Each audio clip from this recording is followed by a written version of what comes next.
Legends of S.H.I.E.L.D., a show about the general Marvel comic universe, part of the Gonna Geek Network, just like the show you're checking out now. Shows on the network are individually owned and opinions expressed may not reflect others. Find other hilarious and fun geeky shows at GonnaGeekNetwork.com.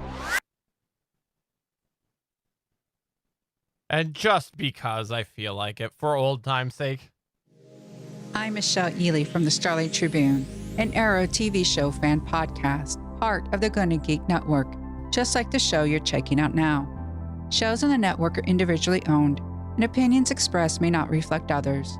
Find other amazing geeky shows at GonnaGeekNetwork.com. This is the official GonnaGeek.com show. Each week, we run down the latest news and happenings in the world of geek. These are your hosts for the show, Steven, Chris, and SP.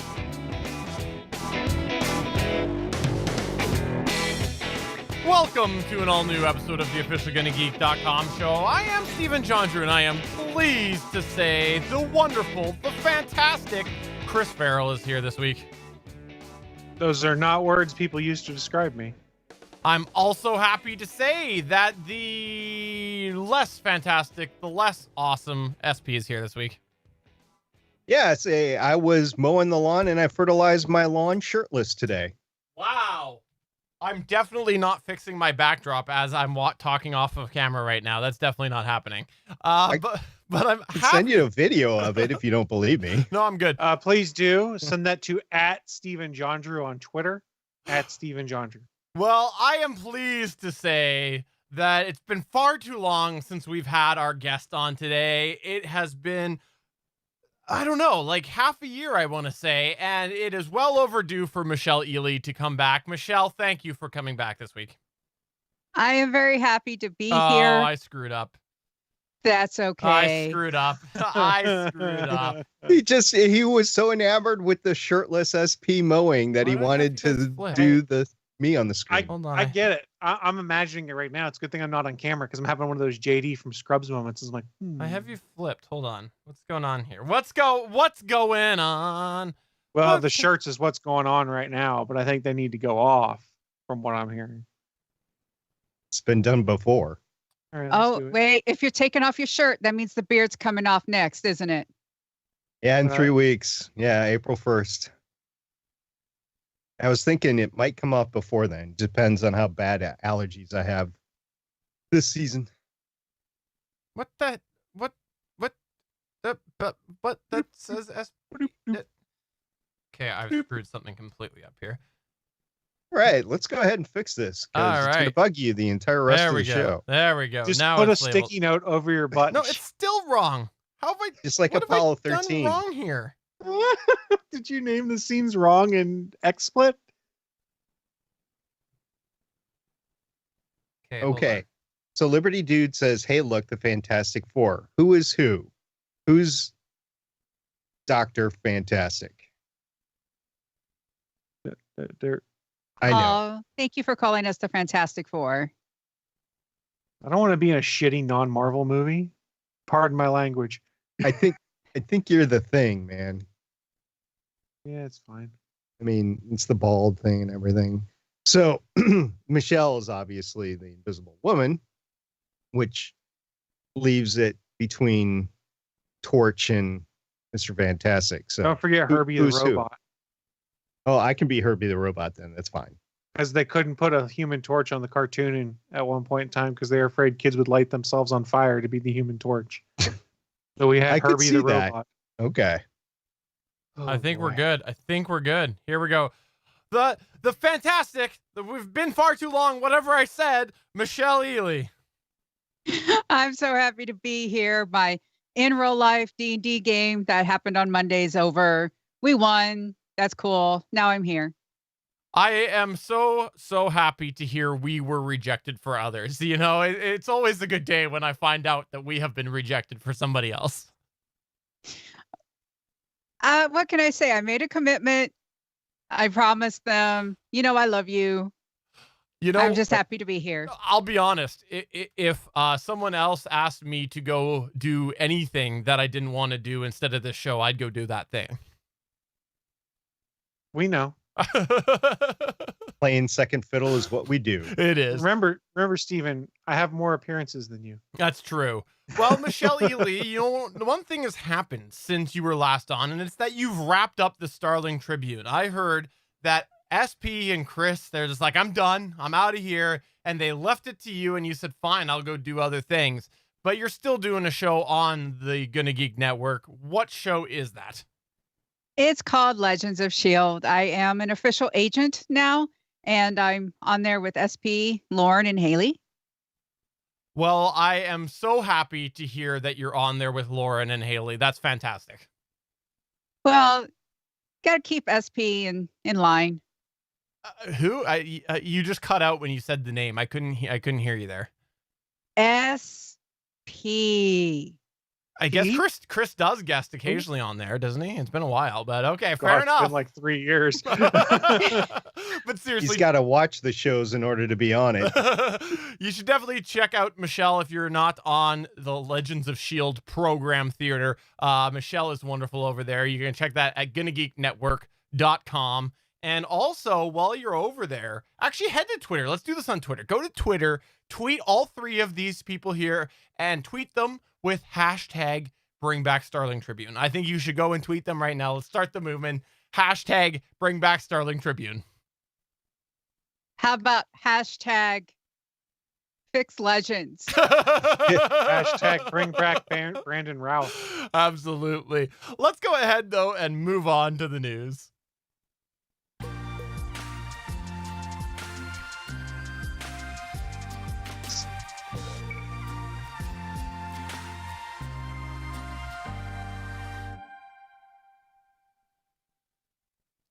Yeah, Legends of Tomorrow is a train wreck. I'll admit it. But let's start off with another train wreck, which is coming out of the world of Intel.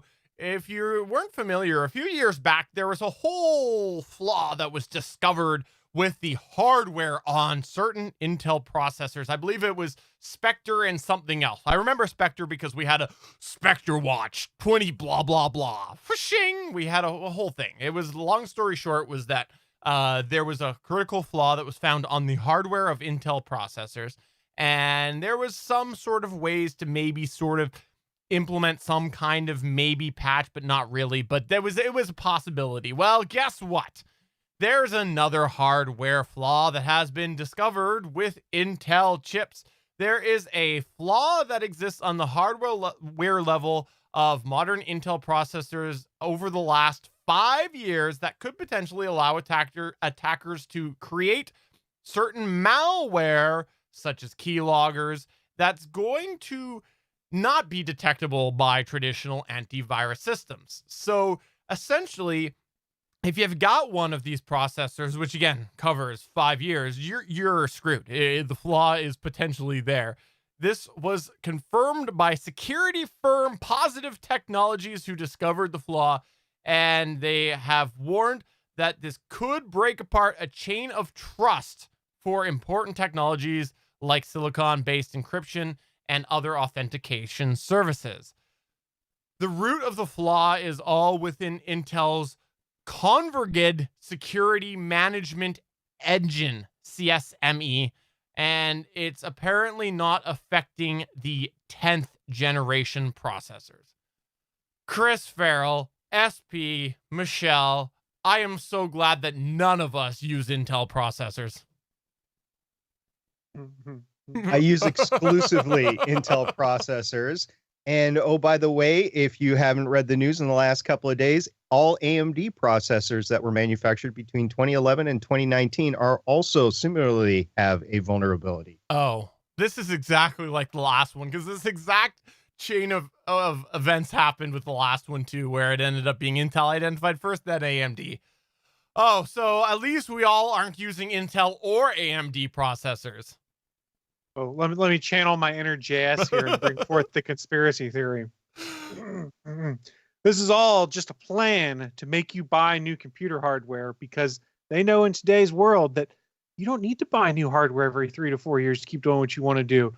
The pace of things has slowed down and people aren't buying computers as much as they used to.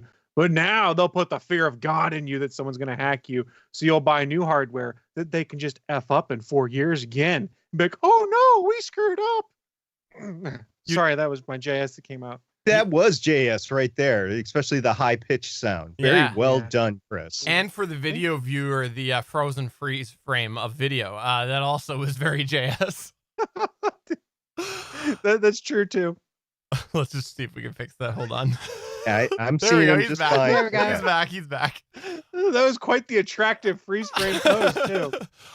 Yeah, okay. I like the conspiracy theory. I'm always down for a good conspiracy theory.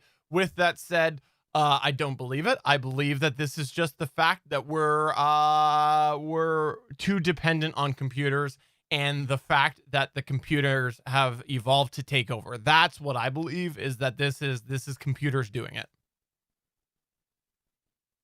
Okay. You're not gonna argue with me. We're just got to accept our computer overlords. The Matrix has us. Actually, none of us do have a 10th generation processor. Do any of us have 10th gen? No. Yeah, the closest I get, I think, is a 7th gen processor. Well, needless to say, I'm upgrading because obviously everybody wants to hack my system because I am the owner of the coveted Gonna Geek network. I heard that Leo has hired somebody to hack my computer. So Suncast brings up a joking point in the chat and says, so we should all switch to Apple chips. Well, supposedly Apple is moving to their own chipset to get away from the Intel side of the house. Interesting maneuver there. When we did just talk about 2 episodes ago, how malware and stuff is existing on the Mac platform because people are so used to thinking, I'm a Mac, I'm fine. It'll be interesting to see how Apple becoming a big player when it comes to desktop and laptop silicon, and that all pans out. We know they do stuff for iPhones, iPads, stuff like that. The thing is, there's also a certain level of knowledge that is brought by the years of experience that Intel has. And you go and you just essentially a Mickey Mouse sort of creating your processor, because again, it's been years since Apple's done anything, right? Like, well, they bought up a bunch of talent to do it, though. Let's not kid ourselves. They bought a bunch of industry smart people. But it doesn't compare to the years of experience that Intel and AMD have. So I think you're still, in comparison, Mickey Mouse. Weren't we just talking about how there's another massive security flaw the second time in like 4 years on Intel and AMD hardware? Right. And think about what would happen when somebody who doesn't have that experience creates something. They would be even more vulnerable because they won't have the expertise. Actually, I think they might end up having the same benefit they had for a long time when it came to malware, which was it's such a small market share in comparison to the rest that people don't dedicate the time and manpower to it, because why would you want 1,000 computers when you can get 10 million or something like that? Over exaggeration, I do realize. Fine, go ahead. People are going to hate me now in YouTube. I know that I'm the hater of the Gonna Geek show now. I somehow took that crown from Chris Farrell. I still don't know how I got that crown. You hate an awful lot, Steven, but Chris still hates the Cybertruck. That's true. He does. Yes, that's true. YouTube says I hate the Cybertruck. I've not yet understood why yet, but YouTube says it, so it must be true that I hate the Cybertruck. You know, there's something else that you've told me that you hate, and it's Sony PlayStation. You told me that you absolutely can't stand the Sony PlayStation, and if it wasn't for Spider-Man, you wouldn't own one. In fact, you told me that the controllers are garbage and that everything that Xbox does is superior in every way to the Sony PlayStation. Well, no. Funny thing is, there's a kernel of truth to everything you've said there. Some of those things I did actually say. It's true. So why are you about to tell us about another PlayStation platform? Is this because you want us to forget about the Sony PlayStation and think only about this other PlayStation? This is because I want to take you back in time to the 90s when Nintendo and Sony had teamed up to potentially make a console together. Yes, there is a Nintendo PlayStation that exists. There's only one that we know of that exists. It is a prototype that was originally owned by former Sony Computer Entertainment of America President Olaf Olofsson. A man named Terry Diebold won the console in a bankruptcy auction for $75, where it stayed locked up in his attic until Terry's son Dan realized what they had on their hands with the help of Reddit, by posting on Reddit being like, what is this? They then found out this was the fabled Nintendo PlayStation, of which only one exists. They'd made the convention circuit, touring the prototype, showing it off to everyone, taking it to conventions, and supposedly back in December, they've been offered $1.2 million for the console.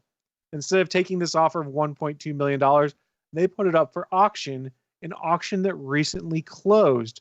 Bidding concluded when someone placed a $300,000 bid on this console. With a buyer's premium, the person won the auction and will pay $360,000 to own the only Nintendo PlayStation in history. What is it? It's basically an SNES that has a CD-ROM drive and has Sony logos and stuff on SNES controllers. It's a unique piece of gaming history. Now, I don't think you're going to spin up a bunch of games and play it, but to have only one, it'll be really cool to see in a museum somewhere or to hear stories from developers that had fashioned it back in the day. It's incredibly fascinating stuff. As most of the blogs and tech sites have said, it represents Sony's first attempt at creating its own gaming hardware. Had Nintendo and Sony continued their partnership, this would have been an addition to the SNES, but they fell apart rather, and Sony went on to make, I don't know, the original PlayStation, which sold millions of systems, and then the PlayStation 2, which is one of the best-selling consoles of all time. So this breakup between Nintendo and Sony, I think it worked out for both companies in the end, despite Nintendo's lull through the late 90s, early 2000s into the Switch era. It's just fascinating to see this hardware if you've seen pictures of it and go, wow, this sold for $300,000 and you can't actually play any games on it. It's just a really cool piece of history. Michelle, how have you been enjoying it since you purchased it? Purchased what? I thought you were the one that bought it. Weren't you the one that paid the money to buy the Nintendo PlayStation? The only Nintendo PlayStation in existence, in known existence. Yeah. No. If I had $300,000, it wouldn't be for that.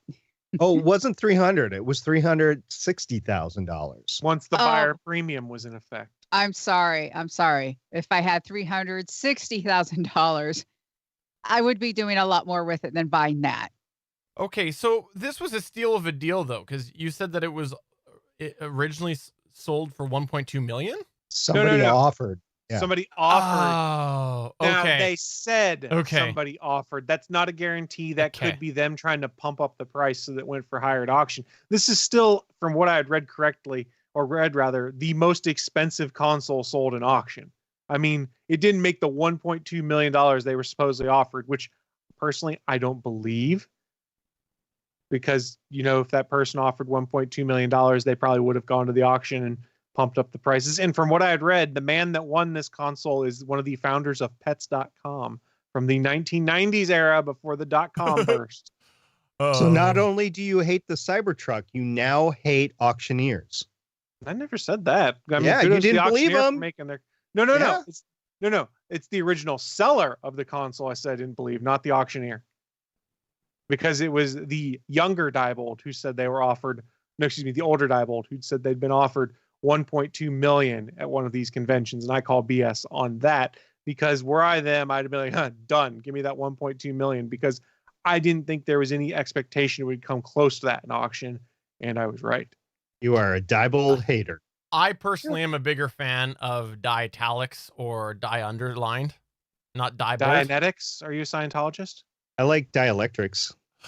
I like Die Strike Through. Someone will get those jokes. Okay, so one thing I didn't actually realize with the Nintendo PlayStation was that they actually called it two separate words, PlayStation. I guess that's probably why Sony did PlayStation together, probably to separate itself from that project.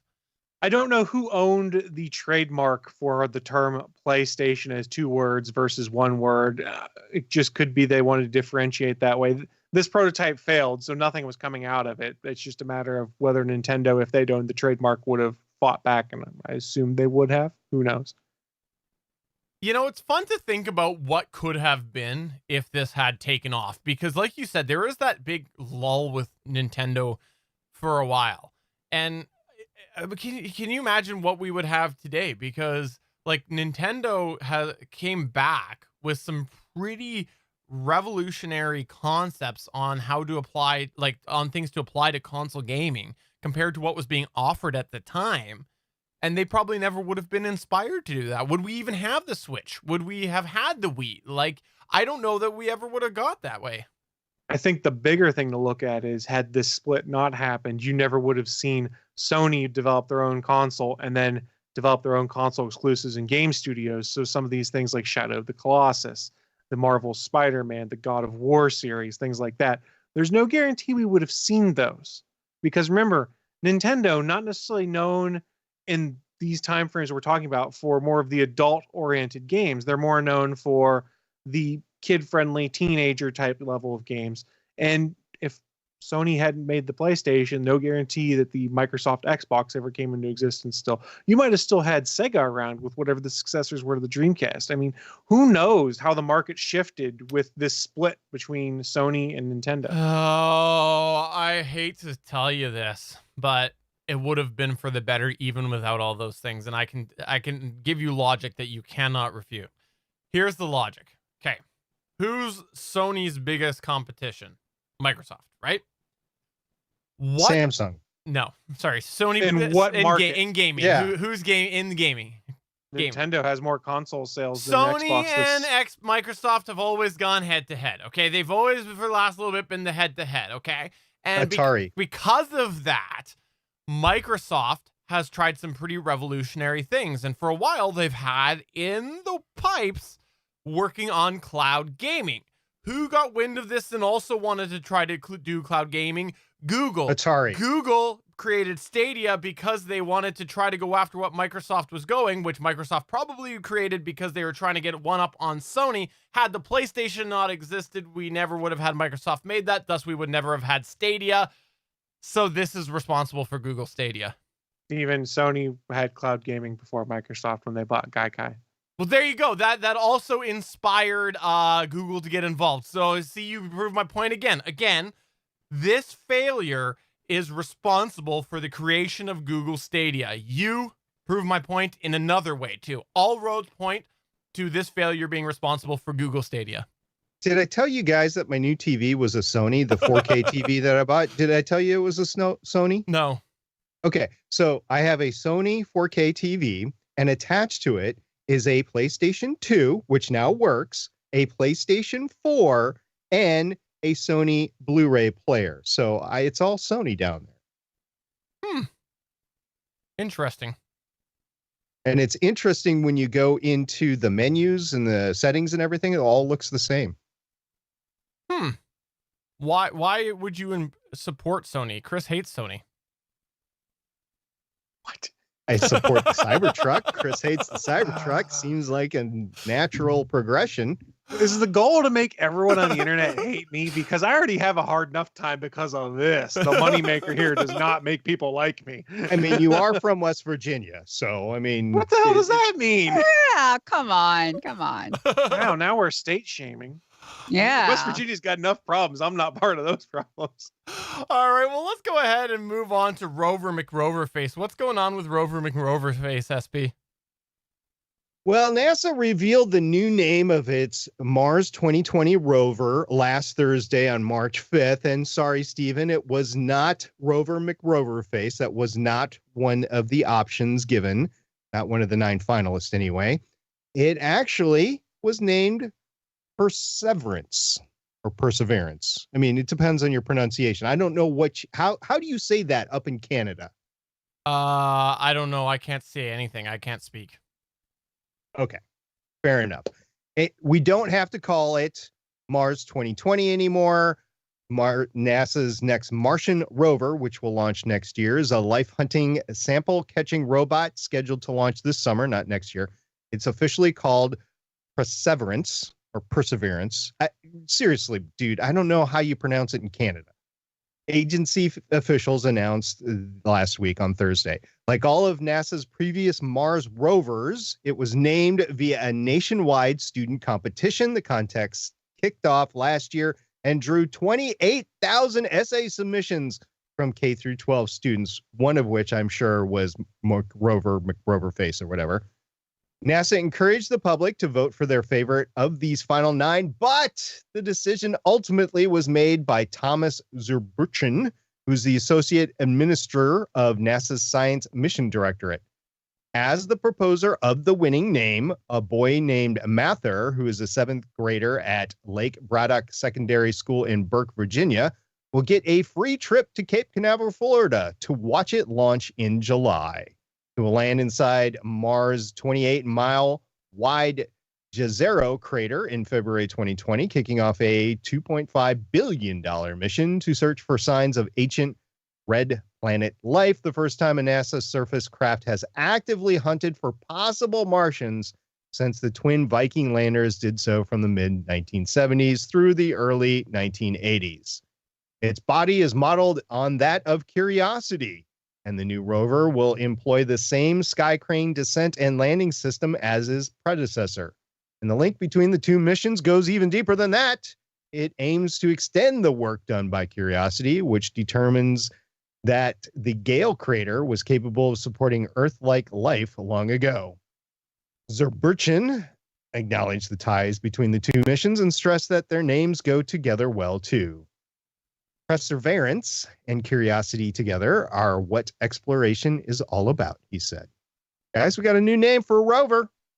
I have a big part of my heart towards rovers because of the fact that, like, when I was growing up, the big space cool thing was rovers. So anytime there's rover news, Mars rover news, I love it. I get giddy about it. So I'm really excited to have a name for Perseverance. Okay, is that how Canadians say it?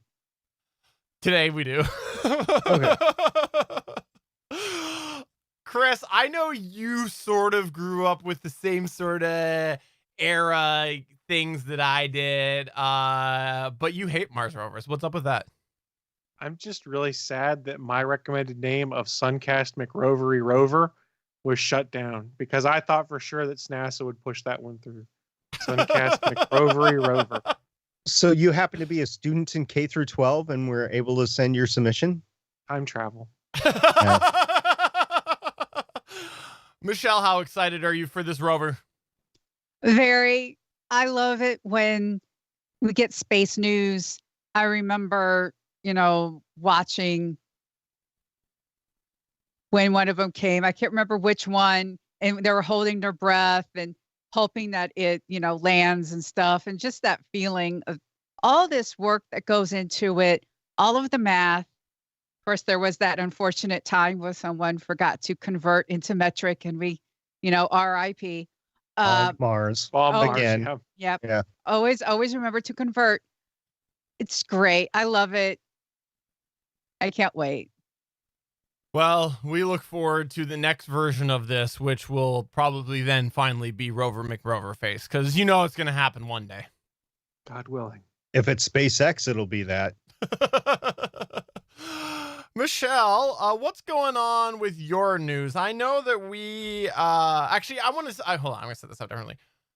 Michelle, your news this week, I'm very, very glad that you brought this to the table because earlier this week, we were offline. Chris and I were talking a little bit, and I was like, oh, I really feel like we have a follow-up to last week's news story that I talked about, and you have just knocked it out of the park with the next news story. So what do you got going on this week?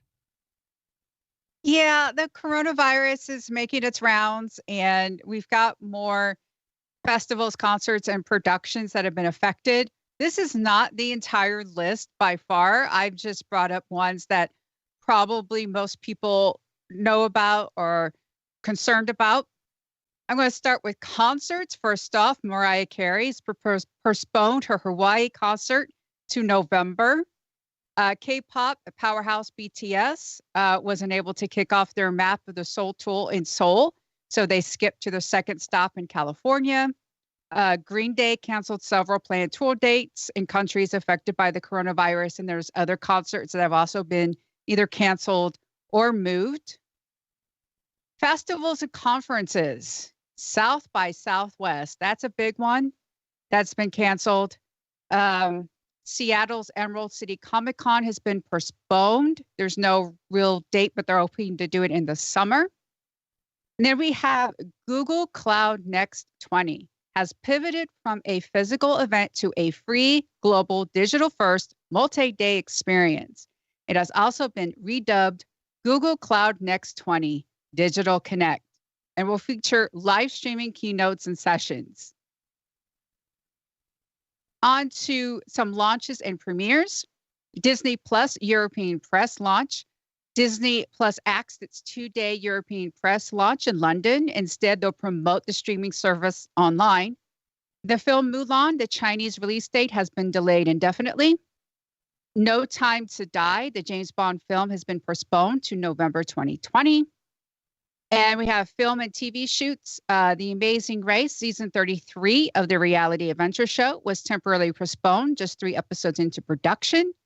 And Mission Impossible 7, which I can't believe there's 7 of them now, Paramount Pictures has halted production.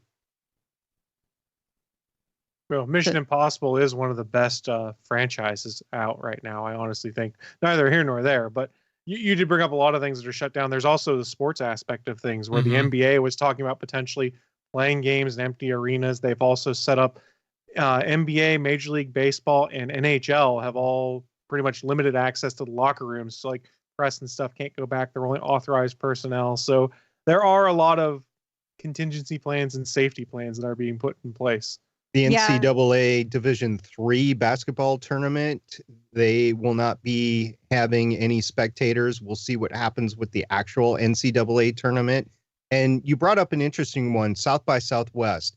That was not canceled by the conference. That was canceled by the city so that the conference could then use their insurance to pay back everybody that they needed to.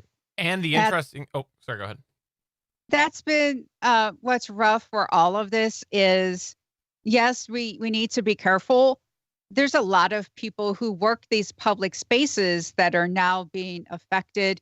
I've gone to many conventions and everything from people who work security to food vendors, food truck people, hotel, people who work in the hotel industry, local restaurants, basic tourists. Like, for example, Gen Con in Indianapolis can bring in a good $5 million. Here's like 4 days, and it brings all these millions of dollars into the city. It impacts a lot more than what people think. People actually, because it's a 4-day event, some people come in early. They go to other things in Indianapolis. If they cancel Gen Con, this is the big thing a lot of us are worried about because of South by Southwest has been canceled, and then ECCC has been canceled. While Gen Con is in August, a lot of people right now, you have to have your badge right now. Housing has been going underway. It's one of the ones people are keeping an eye on. And what's really unfortunate is, like, I've gone to conventions and there's something called con crud. And this is why these things are being canceled or postponed, is because we're learning people don't know how to wash their hands. And this is the number one way to combat it. The virus actually has this fatty lipid layer. The soap breaks it off and, the water washes it away. So wash your hands. John Oliver did a great piece on last week tonight, where his first thing about how to, what to do is don't be racist. For some reason, they're not going through their local Chinatowns. Don't do that unless you're absolutely necessary. Also, another thing that's been happening, the sales of Corona beer have decreased. It doesn't, there's no connection. It's okay to buy Corona beer. Corona beer is not connected to the coronavirus. So it's okay. Just keep yourself informed. I saw this awesome panic. meme today to do with Corona beer, and it was a liquor store. It was a stack of Corona beer, and on top there was rolls of toilet paper, and it said free roll of toilet paper with every purchase because people are going to do Corona beer. Toilet paper is hard to find. I thought that was well played. Yeah, just keep yourself, informed. World Health Organization is a good place, a good site to go to. Again, cough into your arm. So kids out there, if you want to know what we're talking about, basically, if you need to cough or sneeze, do the dab. All right. That's basically what we're asking you to do, is do the dab. Yes, do the dab. I know a lot of the millennials and what do they call it? Z's, Y's? I don't know what's coming after. Yeah, we're I think it's Z, isn't it? Z, is it Z? Z? I think it's Z. Yeah, I think that's what it is. Anyway, do the dab. That's what we're asking you to do. Yes, there you go. I just do the dab all the time. I'll be honest. It's, something that I do. I walk out of an important meeting. I dab my way out. That's all. Of course. And I really hope that we get away from, we're starting to see it. You don't have to shake everyone's hand when you see people, especially right now when you've got a bunch of people like and cough all over the hand. You're like, I don't want to touch you. I really don't. Go for the elbros, as we joked about on other shows, or do that. Or the other one I saw, I think, was a video out of Korea where two people walked up to each other and kind of like tapped feet. And that's how they did. I was like, okay, if you have to acknowledge someone somehow. You can bow, and you can also do the Vulcan salute. What if you miss with your elbow and you hit their nose instead? Then you're going to get sued. Yeah, I was going to say, accidentally, in air quotes, SB. I mean, how hard are you swinging your elbow? I mean, I'm talking about just like tap elbow. Oh, me? It depends on how much I like or dislike the person that I'm greeting. Oh, man, I'm glad there's a bunch of space between us right now. Can I just say that if we lose the handshake out of this thing, like forever we lose the handshake, I'm good with it. The handshake is such an antiquated thing. We don't need a handshake. Nah, get rid of the handshake. I could go into the evolution of that and salutes, military salutes, and how they came about with knights and stuff. But I'll save that for another day. The Japanese bow and Vulcan salute. That's I know. That's okay. The bow, I totally like the bow. I don't like the hand-to-hand contact. I don't think we need the physical contact anymore. I used to handshake everybody when I worked in retail because you had to. It's like you make a deal, you do the handshake. It's annoying because I know that guy just came out of the bathroom, didn't wash his hands because I know that bathroom's been broken for 3 weeks. So it's like, ugh. For an Gonna Geek After Dark episode sometime, we'll have to go through my stories of handshakes with active sitting presidents. Fair enough. They're interesting stories. That'd be interesting. I bet. Okay, but one last thing that I want to personally mention on here in regards to this whole situation is that I live in an area that I went to the store this week, and no, there is no toilet paper to be found, and it's annoying because if I run out of toilet paper, I don't want to go stock up. I just need toilet paper for my tushy. That's all. You need a hose, man. You need a hose. Just get a bidet. Yeah, exactly. Toilet paper's not low at my store. All the hand sanitizer was gone, but all the hand soap was still there. That's what you need. You need the hand soap. Sing happy birthday twice when you wash your hands. Or Country Roads. Twinkle, twinkle, little star. Yeah. Yeah. All I know is that I've been telling my boss for weeks now that the reason I'm away from my desk so much is because I'm overwashing. Just ignore the fact that I went down the road to the bar. Just forget about that. Well, you got to wash your hands with beer.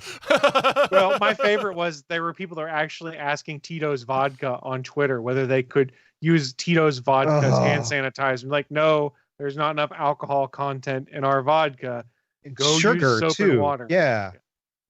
Well, definitely a lot of cancellations, and I think we are going to have a lot more coming. If you're planning on attending any geek events, any conferences, I would keep your eyes on there. I think that there is going to be a lot of organizations deciding to do this, and like Michelle said, some cities as well. So I think that this is still, even though this is 2 weeks in a row that we've covered this, I think this is the tip of the iceberg.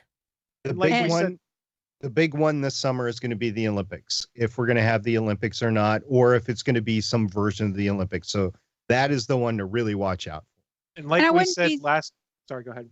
I wouldn't be surprised if E3 was canceled.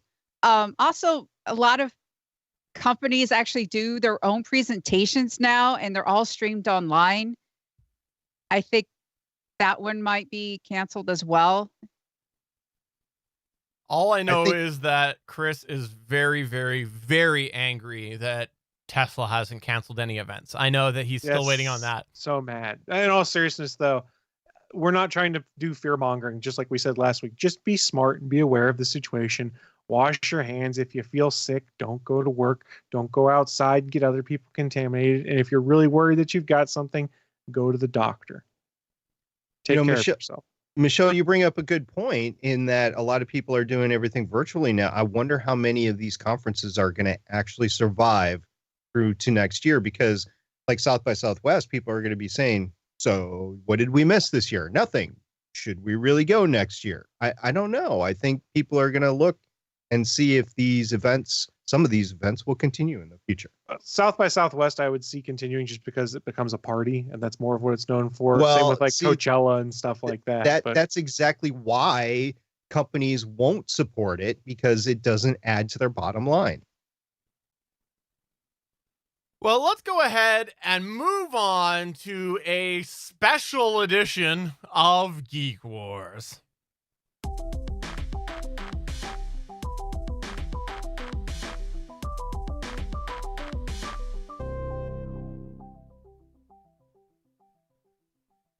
You know, in my day-to-day life, there's two things that I regularly hear. Number one, I hate you, Steven. That's number one. Number one, hear it all the time. And number two, I like to see you suffer, Steven, because I hate you. And today, we are going to appease those listeners and viewers who are saying those things every single week.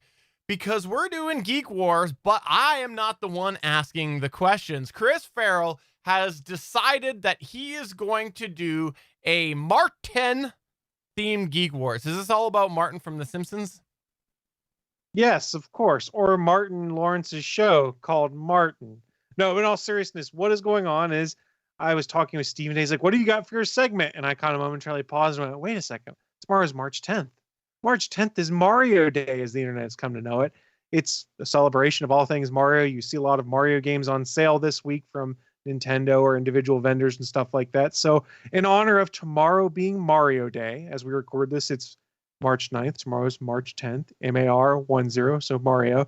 We're going to do some trivia all about Mario and the Super Mario Brothers franchise. So we're delving into some more Nintendo. I'm going huge in depth on Nintendo this week, and we'll do things just like we do on one of Steven's Geek Wars. Yes, Steven. I have a question for you. Quest. What happens if none of us know the answer? We guess wildly. I'll try and give a hint if need be. And how do I ring in? Now, that was the next thing. You will have to choose. In most cases, we say to say your own name. So your own name. Case, am I doing this right? This is payback for all the times I've done it to him. But in all seriousness, you probably don't want multiple syllables because it makes it harder to ring in. So I would assume you guys are going to choose to ring in on your name. But if you choose to use some other expression, as long as Steven doesn't have to bleep it out, it's probably not a big deal. Your own name. There you go. I mean, just practicing. Okay. My own name. It's fine by me if that's the path you guys want to go. George. I have George. Michelle. There you go. See, that's easy. I got 10 questions here. Chris. Some of these questions are worth multiple points. Are you guys ready to get your Mario trivia on? No. Well, at least it's an honest answer. At least it's an honest answer. All right, the wrong guy to be in the seat right now. Yeah. So, I'm awful at trivia, so let's watch Michelle be bad at trivia again. Maybe we'll do we'll change the rules on Chris here. Maybe it'll be the person that has the most original answer, because I think all of us are going to know. And just joking. Okay. No. Let's do it proper. Some of these questions aren't terrible, though. So we'll start out. You guys might not have been aware. Some people might have been. Mario was originally a character in Donkey Kong. In the game Donkey Kong, what was Mario's original name? Because it was not Mario. Mr. Fantastic. Okay, Mr. Fantastic, what's your answer? Barrel thrower at monkeys. I like that one, but that is sadly not correct. Okay. Michelle. Bob. Bob the Jumper. Steven. Go ahead, Steven. Was it Jumper? You are very close. I'll give you half a point. You're so yeah! Really? Mario's original name in the Donkey Kong games was Jumpman. All one word. Oh, Jumpman. I think I did know this. And then they made an actual game called Jumpman, didn't they? At one point in time, I do believe they did. And so when they were coming up with the name Jumpman, they then decided we can't really stick with this name. We need something a bit more original. So what was the inspiration for Mario's name change? I did not know this until I started researching it, but it was a cool little tidbit. Why did Jumpman become Mario? That's the question. Yes. Why did Jumpman? What was the inspiration for Jumpman to become Mario? Mr. Fantastic. Mr. Fantastic is in first. Because he looked like he worked in a pizza factory. That is not correct, but Okay. I like the answer nonetheless. Michelle, Michelle, because Mario Andretti. I like that idea, but that is not correct either. Steven, Go ahead, Steven. because it was the same name as someone who created the game. It was based off the name of an existing person. What was the case is when they were plotting out the release and trying to come up with plans for what was going to happen, the landlord of Nintendo of America, Mario Segale, came in demanding overdue rent in the middle of their meeting where they were coming up with their plans for Donkey Kong and the potential of renaming Jumpman to something else. So in honor of Mario Segale, their landlord, who they owed rent money to, they were behind on, they named the character after him. I thought it was a really cool fact when I read that. You know, I'm so glad you asked that to us because I just read it yesterday. I forgot all about it. You know, it's a I'm fact, sure you the did. fact that I drop all the time. He read it on his Google search that he just did when he was trying to answer the question. Right? I don't Google. I'm a big no Googler. No Googler. You're searching. Nope. Question number 3. Mario is known as a plumber now, both he and his brother Luigi. However, that was not his original job in Donkey Kong. What was Mario's original, we'll call it trade/job in the Donkey Kong game? Mr. Fantastic. Mr. Fantastic. Wrench thrower. No.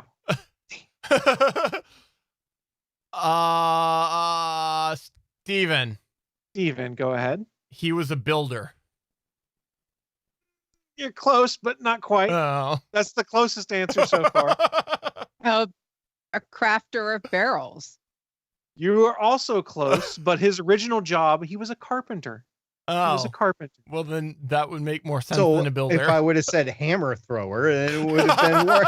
Hammer thrower, I'd have given it to you right then because that's close enough. So to recap, I'm at half a point and SP and Michelle are at 0. Basically, none of us know these answers. Nope. So this is one folks should know because it's something people have made fun of on the internet, myself included. What is Mario's last name?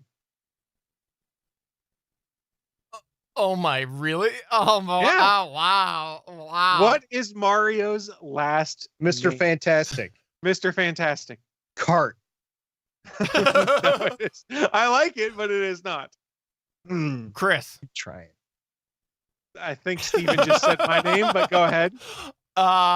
Is it Smith? It is not Smith. Tramboni.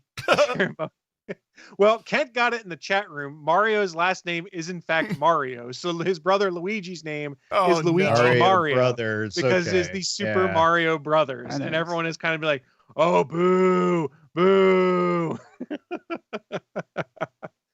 I kind of wish that Nintendo didn't come on back. Now, I kind of wish they stayed dead.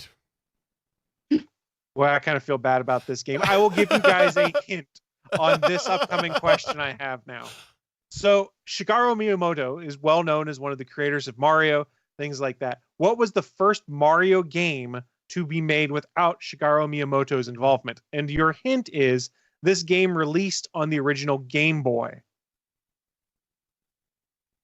Wow. It released in 1989. if Sorry, that helps question more. again. What was the exact question again? What was the first Mario game to be made without Shigeru Miyamoto's involvement? Oh, Mr. Fantastic. Mr. Fantastic. Donkey Kong 2. No. Steven. Steven. Super Mario Party? No.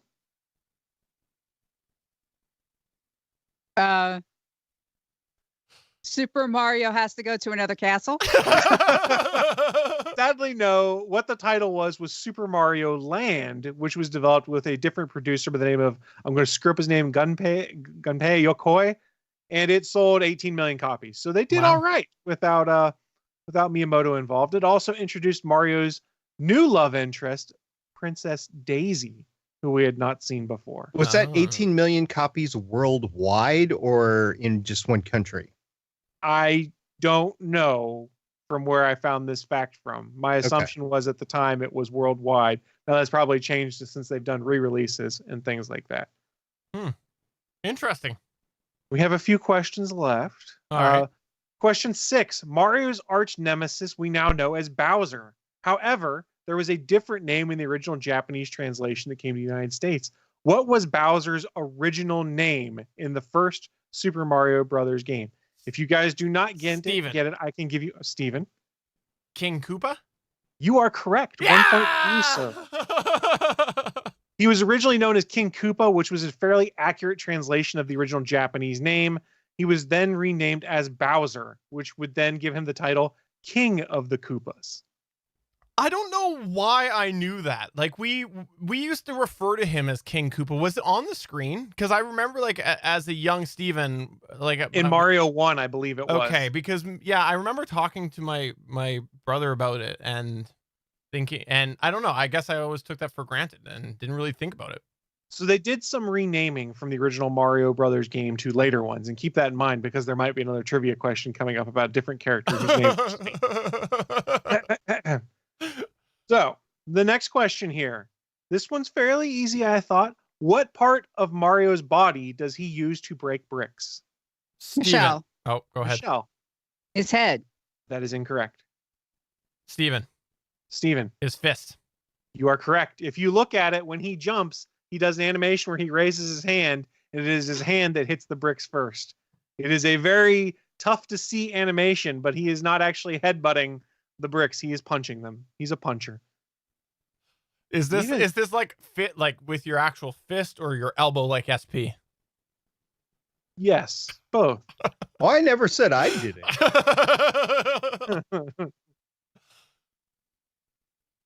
All right. So question number 8. This one is worth a potential of 6 points. Yes. Okay. Should we all leave now while Chris does the Yeah. question? Let's just all go. No, I will give a point for each correct answer on it. Oh, what I was gonna jeez. say. Oh, geez. Charles Martinet provides the voice of Mario in the video games. He also provides the voice of 6 other characters. What are those characters in the Mario games? Michelle, Michelle? Luigi, Yes? Waluigi, Yes? Bowser, No. Princess Peach. No. You got 2 so far, though. There's 4 left.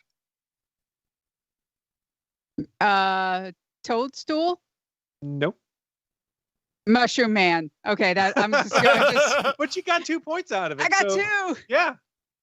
We have 4 floating around that are still available. I got. I'm trying to think. Mr. Fantastic. Mr. Fantastic. Grodd. So I will give a hint on one of them. Think the opposite of Mario. Steven. Wario. Steven. There you go, Wario. Also, I was also going to say the little duck in Super Mario 2. He also, I believe it was in Super Yoshi's Island 2 or whatever it was, they have baby versions of the characters. So he also did the Oh. baby voices of Luigi, Wario, and Waluigi, Fair enough. in addition to Mario and Baby Mario. Hmm. I have 2 questions left for you. It's a All right. close battle right now. I will give 2 points to if anyone gets this one, because I didn't know it either until I looked it up. But it's actually a really cool fact, so I wanted to share. Do you it. think we're gonna know it? Who knows what people know?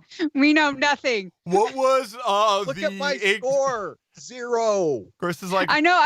I'm usually at the 0 in these Geek War things. I'm Chris is like, what was the exact sales of all Super Mario 1, 2, and 3 combined internationally to the dollar? Sorry, Chris. What's your question? You're good. So I got two left.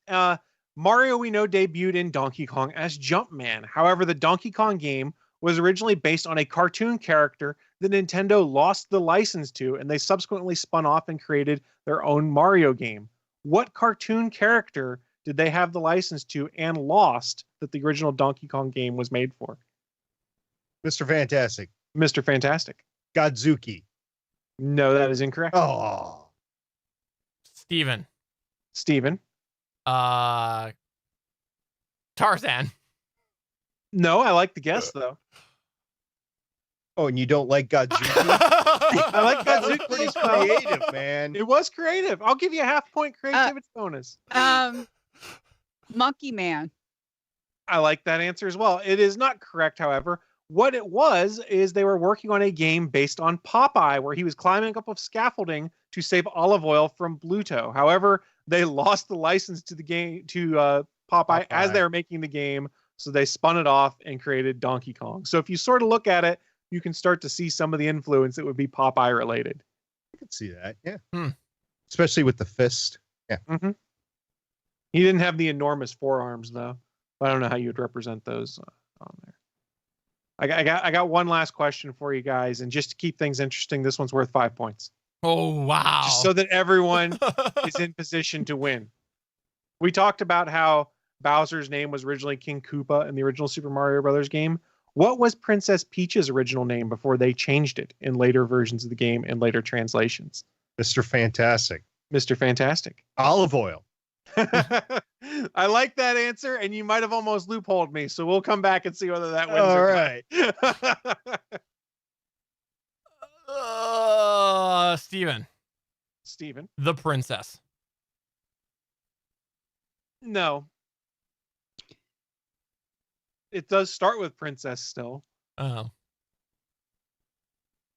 Princess Sparkle Lady. Should have said Princess Olive Oil. I mean, that's obviously what it is. Well, what it was is Peach is a name that has been since left behind. She was always been Peach in Japan, but in the United States, she was originally called Princess Toadstool in older titles until she was permanently renamed in Mario 64 and updated to being Princess Peach. Wow. So Princess Toadstool became Princess Peach. I don't And I remember vaguely that. remember it from in the original NES games where they referred to her as Princess Toadstool, and in Mario 2, I think it was, when you could select the princess. It's Well, interesting. as for Geek Wars, this sucked for me, but I did learn a lot. So thank you very much. Yes. Yeah. Happy Mario Day. I did. And, Yep. and we all got on the board. So we all at least got a point, or half a point. Half a point. we Yeah. all got something. We'll round up. And that's far better than, no offense, Michelle and SP, but far better than I thought any of us would do. So there you go. Yeah. We need to do this the next time Cody is on and do it for Final Fantasy and throw in a lot of obscure Final Fantasy 1 and 2 Castlevania. references. Oh, well, that too. He loves him some Castlevania. So for those of you keeping score at home, SP had half a point, Michelle had 2, and I had 3.5. But we all were failures in our own way. One could argue I was the biggest failure by designing too hard of a game. Thank you very Just much, to the Chris. wrong audience. I mean, you do the same thing on ATGN, you would have had a ball. I bet Willie could get it. I'll save it. Yeah. I got to record an ATGN tomorrow night. We'll see if Willie can take the quiz. All right. There you go. Thank you very much for doing that, Chris. All kidding aside, it's fun. I always enjoy participating in Geek Wars because I do ask questions a lot with them, and it's usually I lose. And I feel like I lost because I didn't lose, and I disappointed everybody. I was really hoping it'd be a 3-way tie, I'll be honest. 0, 0, and 0. I was hoping for like 2, 2, and 2 Well, or something. oh, we like can that. fix this though. We could fix this. Oh, wait. We could fix this. If you want, we could all donate our points to charity. Yeah. Sounds good to me. There you go. All the points are donated to charity. It's like whose line it is anyways. The points are made up and they don't really matter anyways. Well, thank you very much, Michelle, for coming on here today. It was fun. We'll have to have you back on some other time. We greatly appreciate it. And also, again, reminder, Legends of S.H.I.E.L.D. podcast. You can find Michelle on that as well encourage her to reject us more because of the fact that, let's be honest, there's much better things to do than hang out with us three schmucks. I have missed you guys so much, and I'm really glad I was able to come on tonight. We're glad to have you. Anybody have anything they want to plug or promote? Let's start with Chris. Oh boy. Friendly reminder, there's a lot of stuff that streams live on the Gonna Geek Network. If you're watching this show live right now on geeks.live, scroll down to the bottom of the page. There is the calendar of all of our upcoming live events. So please come tune in, check out some of the other great live content, and please wash your damn hands, people. SP? If you're interested in podcasting, I might recommend checking out betterpodcasting.com. Not only is the great podcast that Stephen and I that we do is there, but also a lot of other content that we're starting to populate there is there. And if you're interested to learning more about podcasting, check it out, betterpodcasting.com. And if you are already a podcaster, you should check it out because there's great news items on there that will affect your podcast, as Stephen wrote a couple of weeks ago about Google. Fun fact, not only do I like to populate content with SB, I also like to populate the world. Michelle, anything that you would like to plug or promote? Well, I'm on the Legends of S.H.I.E.L.D. podcast with SP, Lauren, and Haley. I stream a Rifts game on the Welcome to the Party channel. That's usually on Tuesdays at 8 p.m. Eastern. And this Wednesday, I am part of a online game called Titans Air with the McGuardia Twitch stream. Well, thank you again for coming on here. And if anybody wants to follow Michelle, Twitter's the best, I think, right? Twitter.com/Michelle Ely. Yes. So follow Michelle there, and she's always tweeting her happenings. 2 E's, Michelle Ely. I know. So, No, I'm just telling our listeners that it's 2 E's and Michelle Ely. It's like, Yeah, SP, are you trying to correct Michelle on her own name? God. No, I didn't do the underscore thing, so it's Michelle Ely as one word. So it's MICHELLEEALEY. I tried to get my name as my Twitter handle, but sadly it is taken and hasn't been tweeted from in 8 years. So on that note, for episode 324 of the official GonnaGeek.com show, I'm Stephen John Drew saying Chris is at the Chris Farrell on Twitter, but I think he should be at real_JSH. I'm channeling JS, and I'm having another conspiracy theory next week on the GonnaGeek.com show. And I'm SP, looking forward to one day Stephen can name a rover McRoverface. I'm Michelle, and I'm looking forward to the day when Chris doesn't hate everything. Bye. Good luck.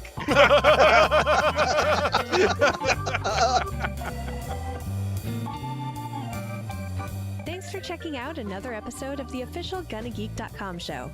If you like the show, please give us a 5-star review in Apple Podcasts or a thumbs up on YouTube. You can always join us for our live recording sessions, which stream Mondays at 8:45 p.m. Eastern at www.geeks.live. And remember, you can find our full back catalog at GonnaGeek.com/show. If you're itching for more geeky content, check out other shows on GonnaGeekNetwork.com. Voice work was by Emily Prokop of the Story Behind podcast. That's it for this episode. We hope to see you back again next week.